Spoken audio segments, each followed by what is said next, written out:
Saudara-saudara sekalian, saya di sini untuk berpidato sesuatu yang tak pernah saya pikirkan sebelumnya.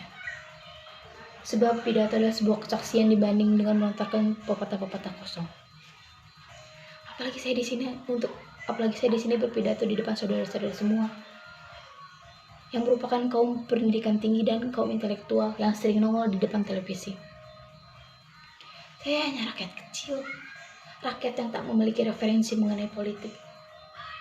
Saudara-saudara tahu politik, jangan keras-keras. Dan jangan sampaikan ini kepada saudara-saudara yang tidak datang di acara ini. Saya tak suka politik. Mereka adalah kaum mencela-mencela yang tak memiliki logika. Saya pikir mereka adalah segerombolan tikus yang hidup di dalam got di jalan-jalan kota. Setiap siang mereka keluar. Setiap mereka mencari sebuah roti, mereka menggerogoti rumah-rumah saudara. Apakah saudara-saudara termasuk ke dalam golongan mereka? Golongan kaum tikus? Ingat, jangan sampai terdengar. Nanti saya diciduk. Nah, soal ciduk menciduk, apakah saudara-saudara ingat? Saya pernah diculik di rumah saya pada bulan Desember 1965. Pada malam itu, saudara hujan gerimis dan suara lolongan anjing. Au, au. Saya baru saja menyulut rokok jagung ketika tiba-tiba segerombolan orang berjubah hitam datang dan berkata, "Saudara ikut saya." Dan dengan salah satu orang berjubah hitam memegang tangan kanan saya. Rombongan itu menyeret saya dengan wajah membelas. Saya berkata, "Bapak pasti salah tangkap. Bapak pasti salah tangkap. Bapak pasti salah tangkap. Pasti bukan saya yang dimaksud, Pak."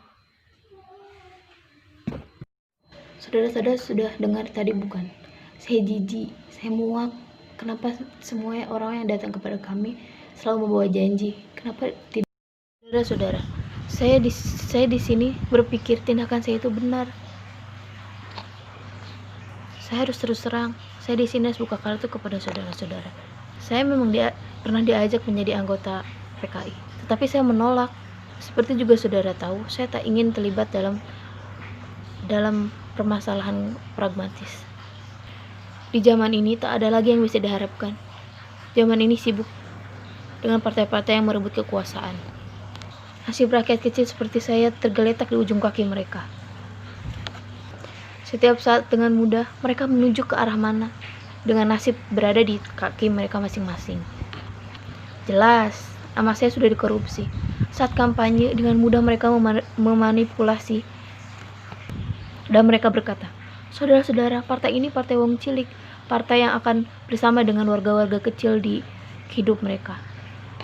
Saudara-saudara tahu, kami tidak akan membiarkan nasib saudara-saudara berada di tangan tuan tanah seperti mereka yang merebut kekuasaan, partai-partai, maupun merebut hak-hak warga-warga kecil. Kami di sini membawa harapan. Kami adalah seorang matahari yang tiba-tiba datang kepada saudara untuk membawa sebuah harapan kecil. Kalau saudara tidak berjuang dengan kami, bagaimana kami memperjuangkan nasib saudara-saudara di sini? Apa saudara-saudara mau bergabung dengan kami? Sekarang, kalau saudara menolak, berarti saudara-saudara tidak ingin memperjuangkan nasib bangsa ini. Dan itu sebuah pengkhianatan yang tak bisa dimaafkan. Tidak bisa dimaafkan, karena berarti saudara-saudara berlindung di balik. Coba sekarang. Apakah cerita saya ini tidak menyentuh hati saudara-saudara sekalian? Seharusnya saudara-saudara bersimpati kepada saya. Dan seharusnya saudara-saudara membantu saya agar terhindar dari orang-orang yang menyeramkan seperti itu. Bagaimana mungkin seorang manusia yang dilindungi oleh suatu HAM disamakan dengan seekor barang? Apakah dunia ini sudah begitu begisnya? Manusia-manusia yang hidup di dalamnya sudah tidak bisa membedakan mana barang dan mana manusia. Sesosok tubuh yang sudah tidak bernyawa pun tidak bisa disamakan dengan ini barang. Tidak bisa, karena manusia adalah ciptaan Tuhan. Apalagi saya Kalian seorang yang masih memiliki hak selama hidupnya. Tetapi begitulah di zaman itu, saudara. Sudah tidak ada hak untuk berpendapat. Nyawa di tangan para kekuasaan tinggi. Dan saudara tidak bisa protes jika sewaktu-waktu nyawa saudara disamakan dengan sebuah kerikil. Itu artinya saudara sudah siap mental jika suatu saat nyawa saudara akan disembunyikan dalam gudang yang pengap. Saya melihat puluhan orang duduk dengan tangan terikat seperti ini. Saya melihat ada beberapa orang yang saya kenal. Sebagian besar hidupnya yaitu para petani yang sama kekurangannya seperti saya. Bagaimana mungkin para petani yang buta huruf dan tak memiliki wawasan tinggi menjadi anak buah seorang rejim di negeri ini? Saudara, banyak yang tidak bisa dimengerti di sini. Apakah saudara tahu? Saya di sini membicarakan hak-hak para petani, hak-hak saudara. Ketika saya diajak oleh orang-orang ini, saya baru sadar bahwa lantai yang saya pijak penuh dengan genangan darah. Seketika saya berkata, "Oh Tuhan, disinilah masa muda saya akan berakhir." Saudara, hanya malaikat yang bisa menolong saya. Sebentar lagi nyawa saya akan melayang.